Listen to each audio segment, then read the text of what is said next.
Una mpango wa kuanza biashara ya spea za pikipiki, lakini mtaji wako ni chini ya milioni 3, na labda shida kubwa sio hata mtaji. Shida ni kwamba haujui uanzie wapi. Huna elimu yoyote kuhusu hii biashara. Usijali kabisa, njoo Kariakoo Spare. Tumekuandalia mfumo maalum wa kuanza na kuendesha biashara ya spea za pikipiki ili usifanye manunuzi ya kiolela. Sikiliza hii kwa umakini kidogo.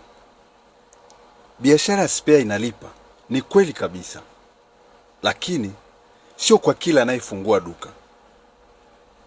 Kwa nini? Kosa kubwa analofanya wengi ni hili: wanatumia mtaji mwingi kwenye kodi ya frame kubwa badala ya kuanza na frame ndogo na kuelekeza nguvu kwenye stoku ya mzigo wao.